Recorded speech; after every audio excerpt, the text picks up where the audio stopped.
बिस्मिल्लाहिर्रहमानिर्रहीम। अस्सलाम वालेकुम। उम्मीद है अल्लाह के फजल से आप सब खैरियत से होंगे। अल्लाह ताला आप सब पर इतनी रहमतें और बरकतें नाज़िल फरमाए और अपने हिफ्ज़-ओ-मान में रखे, आमीन। तो जी आज मैंने इफ्तारी में बनाए थे कबाब हांडी बनाई थी, और कबाब हांडी बनाने के लिए मैंने चिकन लिया था। चिकन की कबाब हांडी बनाई, और रेसिपी जो है कबाब हांडी की वो मेरी आपको मेरे चैनल से मिल जाएगी। तो इसके बाद मैंने बनाए थे जी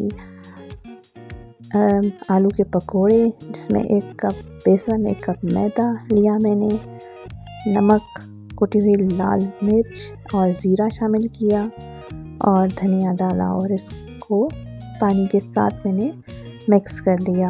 और आलू मैंने बारीक बारीक काट के पानी में डाल के रख लिए थे पहले से ही, ताकि वो काले ना हो जाए। तो फिर इसके बाद मैंने इनको फ्राई कर लिया। ये देखिए, एक आलू कटे हुए, बारीक कटे हुए, फिर बेसन को चढ़ाकर मैंने आलू फ्राई कर लिए। और इसके बाद बनाई जी चना चाट जो है वो, उसको ज़ीरे का तड़का लगाया था चनों का पहले। फिर उसके बाद उनमें शामिल किए आलू, टमाटर, प्याज और चटनी डाली उसमें, और हमारी चाट तैयार हो गई।